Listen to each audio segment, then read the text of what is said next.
ధనుసు రాశి వారికి ఈ వారం మధ్యస్థ ఫలితాలు గోచరిస్తోంది. కుటుంబ పరంగా అనుకూలంగా ఉంటుంది. వృత్తి ఉద్యోగాల పరంగా సానుకూలంగా ఉంటుంది. వీరికి అర్ధాష్టమ శని నడుస్తోంది. శని చతుర్థంలో బలంగా ఉన్నారు. పంచమాధిపతి కుజుడు పంచమంలో ఉన్నారు. భాగ్యాధిపతి రవి షష్టమంలో ఉన్నారు. సప్తమంలో శుక్రుడు బుధుడు ఉన్నారు. జూన్ 2వ తారీఖు నుంచి గురువు అష్టమంలోకి మారుతారు. అలాగే అష్టమంలో గురువు వీరికి బలంగా ఉన్నారు. దూర ప్రాంత ప్రయాణాలు కలిసి వస్తాయి. అనుకోని అవకాశాలు చేతి దాకా వచ్చి చేయి జరిపింది అనుకునే అవకాశం లేదు. చక్కగా మంచి అవకాశాలు కలిసి వస్తాయి. నూతన ఉత్సాహం పెరుగుతుంది. పట్టుదల ఎక్కువగా ఉంటుంది.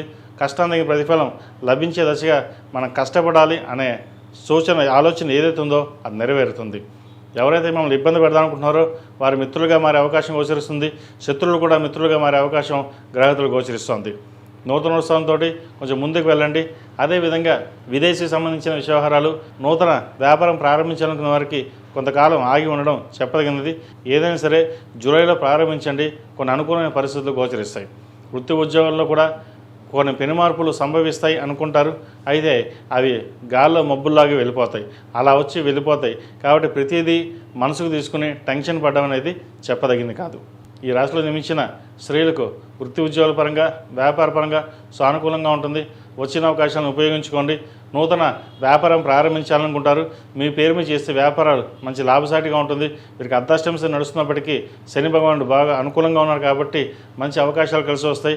రియల్ ఎస్టేట్ రంగంలో ఉన్నవారికి, సాఫ్ట్వేర్ రంగంలో ఉన్నవారికి, వైద్యుతుల వారికి, ప్రభుత్వ రంగంలో ఉన్నవారికి మంచి కలుసుబాటుతనంగా ఉంటుంది.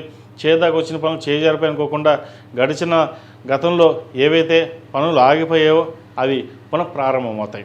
కాబట్టి చక్కగా వచ్చిన అవకాశాలని నడుస్తున్న దశలు బాగుంది కాబట్టి జాగ్రత్తగా ఉపయోగించుకోండి. మంచి ఫలితాలు సంప్రాప్తిస్తాయి.